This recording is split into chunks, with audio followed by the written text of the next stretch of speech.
Muito bem, após então a linda abertura na Sala São Paulo, ocorrida ontem, nós vamos dar início aos trabalhos do dia de hoje, deste que é o 4º Congresso Luso-Brasileiro de Auditores Fiscais, realizado por APIT, FEBRAFIT, Sindifisco Nacional, Unafisco Nacional, organizado pela Fresp com o apoio da AFIT São Paulo, Anafisco, Sinafresp e VIP Seguros. Nós vamos começar com uma palestra magna. Ele é engenheiro formado pela USP com mestrado em Economia e Administração pela Universidade Federal do Rio de Janeiro. Já foi presidente do Banco Central e comandou, de 2016 a 2017, o Ministério da Fazenda. Recebam o secretário da Fazenda e Planejamento de São Paulo, Henrique Meirelles.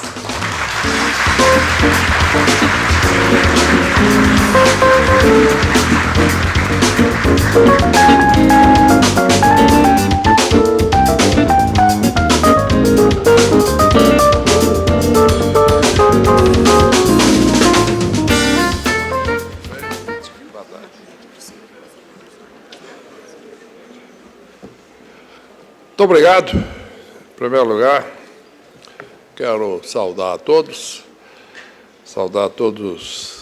que vieram, seja de outros estados brasileiros, seja de Portugal, e também todos os meus colegas profissionais aqui de São Paulo. Eu sei que ontem foi um sucesso a abertura, lá na Sala São Paulo. Sala São Paulo sempre me diz algo especial, porque eu participei intensamente de todo o movimento que se fez na época de restauração do que era lá, é ainda, mas naquela parte era a Estação Júlio Prestes, de trem, e aquilo era a entrada da estação. Fizemos lá uma reformulação quando eu era presidente do Vivo Centro de São Paulo e resultou nisso a Sala São Paulo.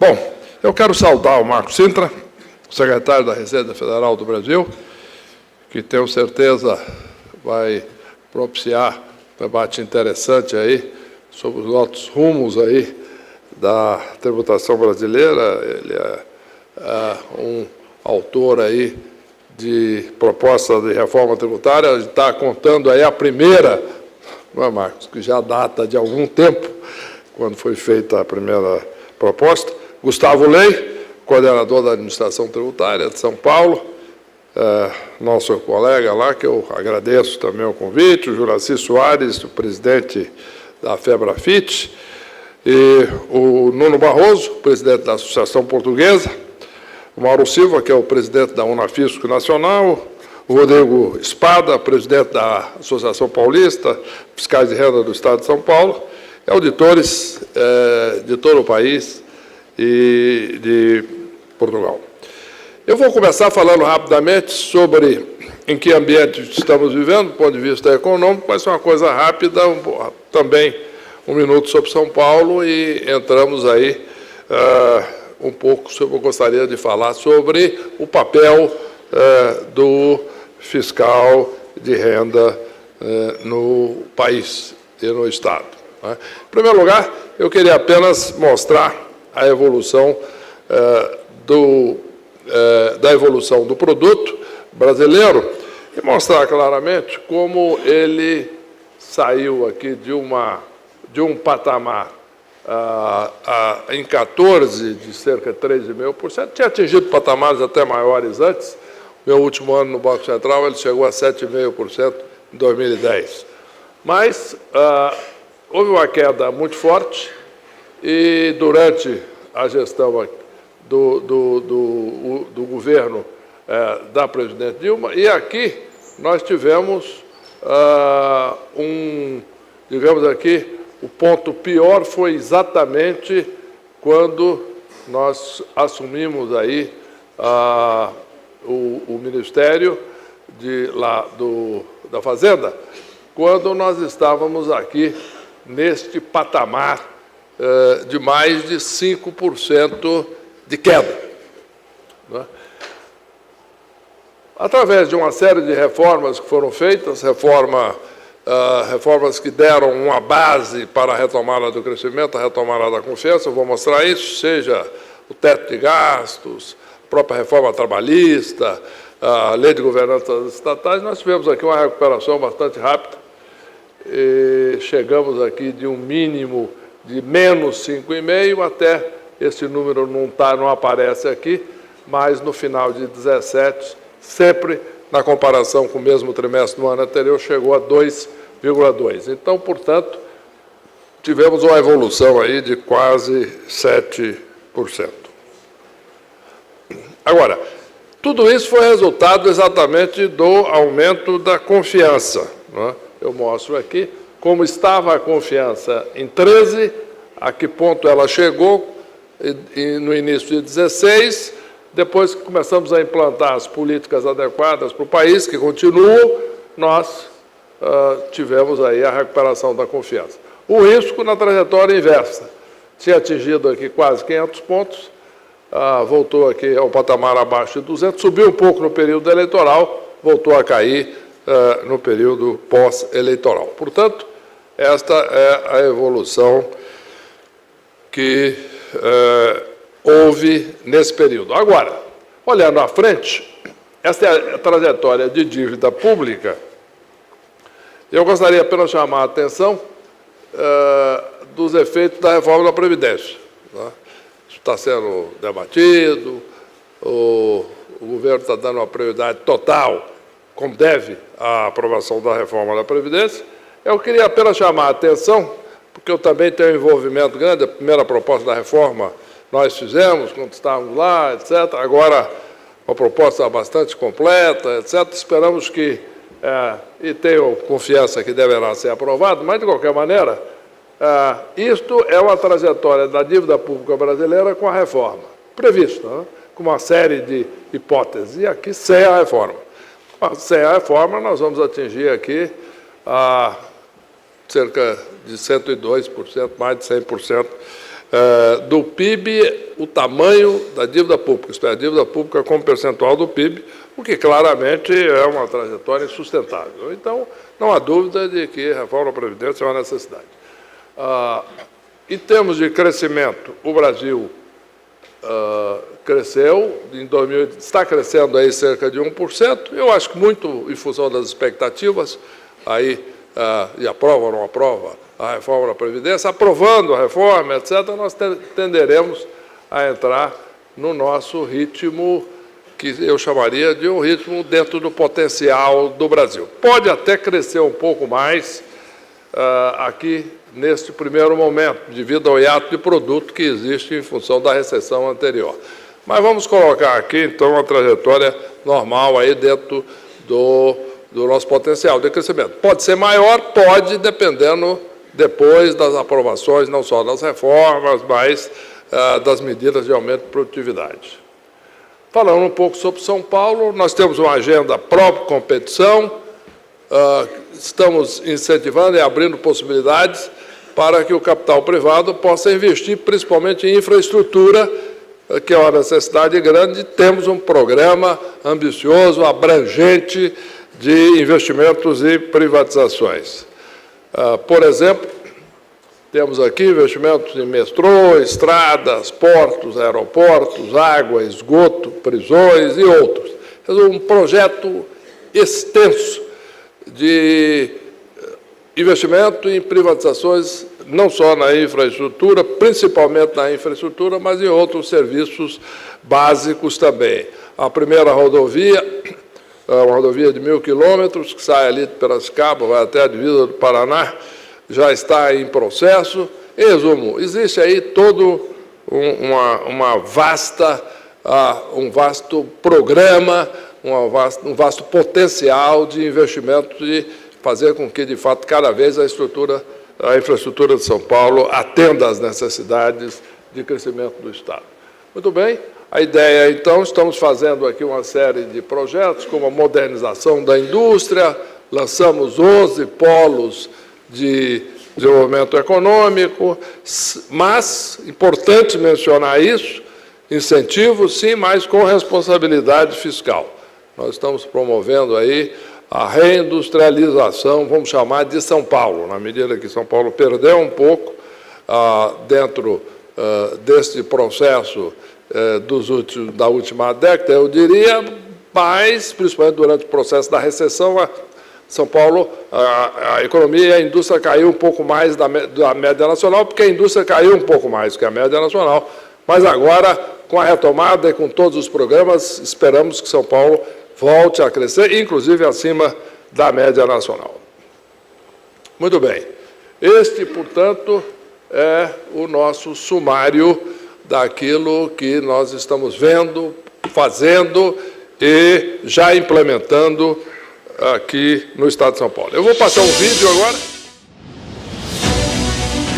Os agentes fiscais de rendas são servidores públicos responsáveis pelo combate à sonegação e pela arrecadação de tributos de competência estadual, como o ICMS, o ITCMD e o IPVA.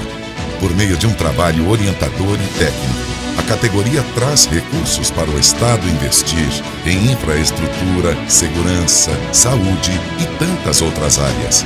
Com um corpo técnico altamente qualificado, os agentes fiscais de rendas são responsáveis pela arrecadação de mais de 170 bilhões de reais anuais aos cofres de São Paulo, o que faz com que o Estado tenha a maior receita tributária do país.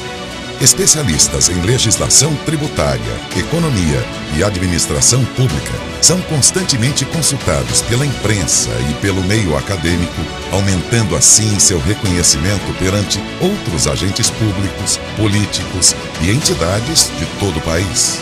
Atuando como promotora da justiça fiscal, a categoria busca no dia a dia simplificar a legislação e a administração tributária paulista, zelando pelo respeito à capacidade de contribuir de cada cidadão.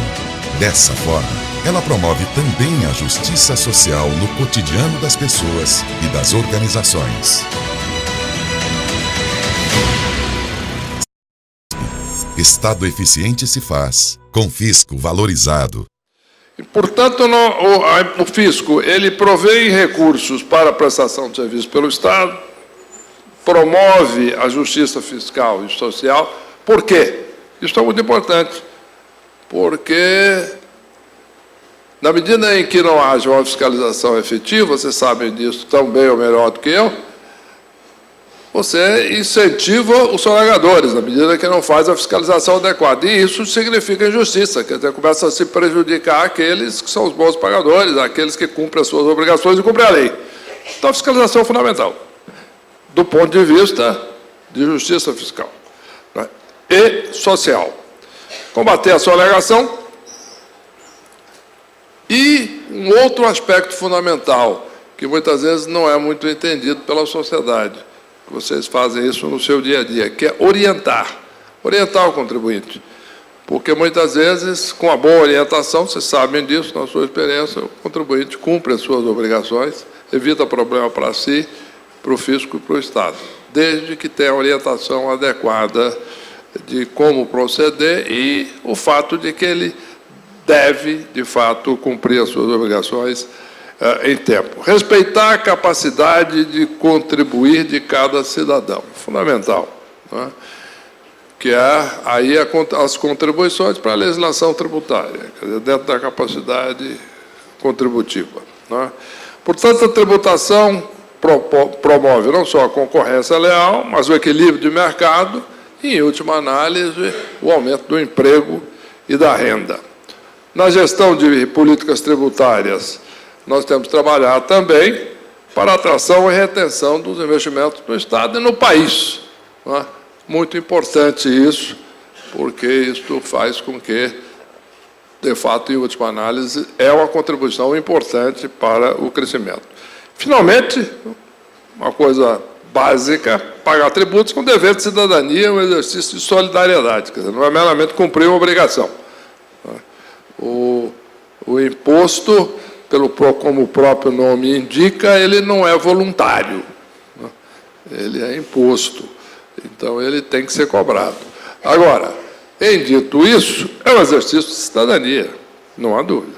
Então, nós estamos, cada um que paga o imposto está colaborando para a sociedade, está colaborando para todos os serviços que o Estado está prestando.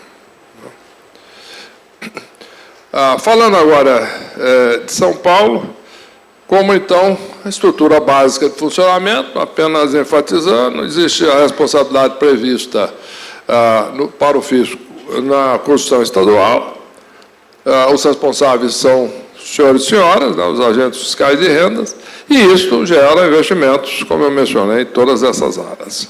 Se nós olharmos agora São Paulo, apenas já que estamos em São Paulo, já que o Estado de São Paulo é o anfitrião, né, o Rodrigo está fazendo o trabalho de recepção, de ser um anfitrião em nome do Estado. Nós vamos, então, fazer uma descrição rápida. São Paulo tem 45 milhões de habitantes, segunda maior economia da América do Sul. Interessante isso. A maior é o Brasil, óbvio, né? Segundo, o Estado de São Paulo, maior que a Argentina. Né? E se aproxima do México, né, se olharmos na América Latina. Mais de 200 mil quilômetros quadrados de extensão, maior que o Reino Unido, por exemplo, e é o maior produtor mundial de açúcar, cana-de-açúcar, suco de laranja. Além do mais, 32% da produção brasileira, geral, um pouco mais do que isso a produção industrial. 32% do valor adicionado na indústria de serviços, também. 20% do agropecuário. 42% do refino de petróleo. E 40% do total de turistas estrangeiros no país. São Paulo não é muito, à primeira vista, conhecido por ser um destino turístico. Você pensa no destino turístico no Brasil, pensa, né, cidades que eu gosto muito, locais, seja o Rio de Janeiro, cidades do Nordeste, Foz do Iguaçu, Amazônia, que eu gosto muito, né, mas o fato concreto é que São Paulo é o maior destino turístico para turistas internacionais no Brasil. 40% do total de turistas estrangeiros que vêm ao país vêm a São Paulo. Então, nós temos aí uma série de programas nesse sentido, é exatamente impressionante quando se começa a ver os números e os porquês, seja turismo, seja cultura, seja gastronomia, negócios, reuniões, convenções, etc. Em resumo, é muito importante isso.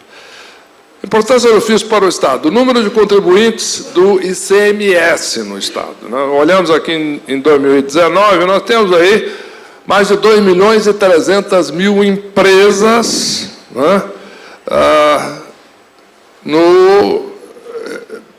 dentro desse regime dos pequenas e médias e micros, né, produtor rural e grandes empresas, aí cerca de 300.000. Mas o que eu quero dizer com isso é o seguinte, nós temos aqui um total de mais de 3 milhões de empresas. Frota tributária, 17 milhões de veículos. Se nós olharmos aqui embaixo, nós vamos ter ordens de serviço concluídas, 76 mil, com aumento substancial em relação a 17 para 2018. Mais de 1.600 empresas que foram localizadas como empresas defachadas foram fechadas, um aumento de 29%. 12 mil autos de infração foram lavrados, né? E foi, então, constituído um crédito tributário aí de 24 bilhões de reais. Portanto, isso mostra a contribuição de todos. É uma representação do que todos fazem em todo o país e, evidentemente, também em Portugal. Precisamos incentivar, estamos trabalhando incessantemente, é um trabalho liderado aqui em São Paulo pelo Gustavo, em termos nacionais, com certeza, pelo Marco Sintra, e em cada estado, por cada um dos secretários. Nós temos um trabalho que visa, em última análise, fazer uma melhoria no ambiente de negócios, que é aquilo que é a simplificação tributária. Quando eu estava no Ministério da Fazenda, eu fiz um convênio com o Banco Mundial, exatamente dentro desse processo de complexidade tributária, do município, do Estado, do Governo Federal. Em resumo, é um trabalho muito importante, trabalho em curso, que nós estamos nos dedicando muito a ele, no sentido de facilitar, em última análise, a vida do contribuinte, visando que ele possa contribuir mais e produzir mais. novo relacionamento do fisco com o contribuinte, melhoria na qualidade da infraestrutura do fisco e investimento em capital humano, que é fundamental, né? Dentro da modernização da administração tributária, ampliação de serviços, né? Maior rapidez na concessão de inscrições estaduais, isso é muito importante, eu vou falar rapidamente sobre isso em seguida. Maior rapidez na detecção de fraudes, principalmente por metodologia eletrônica, aprimoramento das ações de monitoramento fiscal, ações mais contundentes de cobrança. Por quê? Eu estava mostrando isso até na reunião de todo o governo, a questão de ações contundentes de cobrança, cobertura de imprensa, de fiscalizações, etc. Porque isso não é meramente a questão da cobrança, como você sabe muito bem, daquele contribuinte, mas o efeito de demonstração. Por exemplo, isso leva a outros que estavam em dúvida, não, espera aí, é melhor pagar aqui o imposto que realmente estão olhando aqui. Então, tudo isso é fundamental em benefício da sociedade. E o programa de estímulo à conformidade, que é exatamente o programa nos conformes, quer dizer, todo um programa que foi instituído aqui no Estado, que dá o benefício à empresa que voluntaria-se, na medida que a empresa declara o que está atrasado e já faz o pagamento, isso evita uma série de multas, etc. Resumo, um incentivo à conformidade. Muito bem, aí nós temos, então, o programa de estímulo à conformidade. O programa já arrecadou 1,450 bilhões. Melhora a relação do fisco contribuinte, melhora a qualidade de serviço, facilita e incentiva a conformidade, reduz o custo da conformidade, né? Facilita a autorregulação, isso é muito importante, o cliente se autorregular, simplificar a legislação tributária, estamos sempre trabalhando nisso, estimular a concorrência leal dos agentes econômicos, como eu já mencionei, e aumentar a arrecadação sem aumentar o tributo, fundamental. Muito bem. Eu mencionei a questão da rapidez na abertura de empresas. Isso é fundamental, na inscrição. Não é? 92% das inscrições estaduais são concedidas de forma automática, em até 5 horas. Isso é muito importante. Isso foi um dos pontos mais importantes mencionados naquele estudo do Banco Mundial que eu já me referi, que nós fizemos, inclusive, um convênio com o Banco Mundial em 2016. O Banco Mundial publica uma lista do que eles chamam o Doing Business, quer dizer, a facilidade de produzir no país. O Brasil está mal colocado, está melhorando gradualmente, constantemente, etc., através dessa série de programas, mas um dos problemas é exatamente essa questão da dificuldade de abrir empresa, o tempo de se abrir uma empresa, né? Que chegar, por exemplo, num certo momento, no Brasil, o tempo total, medida do Banco Mundial, chegou a 101 dias para abrir a empresa. Uma parte é a questão fiscal, mas deve ter junta comercial, corpo de bombeiro, é isso, etc. Estamos trabalhando exatamente em tudo isso, mas no que diz respeito à inscrição estadual, que é um ponto focal, central, portanto, 92% em até 5 horas, e aqueles 8% que são encaminhados para análise fiscal, média, não é? 4,6 dias. Portanto, é um processo que isso aqui significa um avanço enorme do ponto de vista de produtividade do país. Rapidez na detecção de fraudes, fundamental, não é? Prejuízos, e aí o prejuízo é evitado, não é? Na medida que você detecta, se move rápido, quase 600 milhões de reais em 2018. Outra coisa, o lançamento do novo portal da legislação tributária, foi lançado recentemente, em que propicia uma busca eficiente, navegação intuitiva, interação com rede, utilização do tablet, smartphone, maior segurança na informação publicada, na medida em que é oficial, e facilidade de manutenção dos atos legislados, isto é, exatamente uma atualização constante eletrônica. Tudo isso em um portal centralizado, que é, de novo, mais um trabalho do fisco em prol do contribuinte, da sociedade, facilitando exatamente a vida e a ação de todos. Eu mencionei a questão das operações inadimplentes, né, e o efeito demonstrativo. Portanto, isso é necessário, então, ação contundente para o recolhimento de débitos declarados e não pagos. De novo, não é para criar um mau clima, etc. Não, é ação contundente no sentido de ter divulgação, ser algo visível, de maneira que, primeiro, o contribuinte que está cumprindo as suas obrigações fala, tá bom, aqueles que não estão cumprindo estão sendo fiscalizados, e etc., e auditados. E aqueles que, porventura, não estivessem também cumprindo as suas obrigações, falam, não, eu vou fazer. E evitam um problema para ele, e para o Estado, e para o país. Né? Nesse momento, então, se faz plantões ostensivos nos estabelecimentos, fazendo uma demonstração para toda a região, implantações de regimes especiais de ofício para pagamento, também tem que facilitar o pagamento, perfeitamente, vamos facilitar o pagamento, etc. Reuniões constantes com diretores e representantes, inclusive de orientação, não só para resolver o problema, mas para o futuro, porque muitas vezes pode haver má informação. Então, não é uma ação punitiva, é uma ação de cobrança, sim, mas de orientação e de resolução. E campanhas em diversas mídias para as opções de parcelamento, isto é, quais são as opções que o cliente tem para parcelar o débito, né?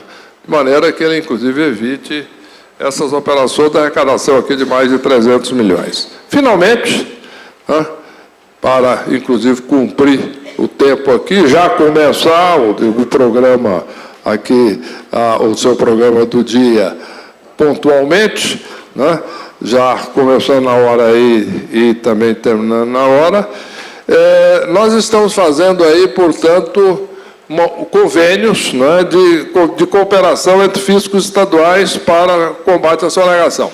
Todo o país, mas, por exemplo, a questão regional, houve recentemente em Gramado, no Rio Grande do Sul, uma reunião dos estados do Sul e do Sudeste. Como tem a reunião dos estados do Centro-Oeste, do Nordeste, do Norte, etc., que eu acho muito positivo, né, essa integração regional e depois, evidentemente, todos juntos no CONFAS. Mas nós fizemos lá exatamente uma série de convênios, exatamente porque estados fronteiriços, né, e que, portanto, ações de prevenção à sonegação e fraudes nas operações de fronteira, etc., é muito importante, mas também em operações interestaduais de uma maneira geral. Uma das coisas que tem aumentado muito no Brasil nos últimos anos é exatamente simulações para reduzir o ICMS recolhido, como vocês sabem bem, né, com criação de empresas fantasmas, né, localização em outros estados, geração de créditos fictícios, etc. Então, esses convênios com os demais estados, né, estão exatamente prevenindo isto cada vez mais.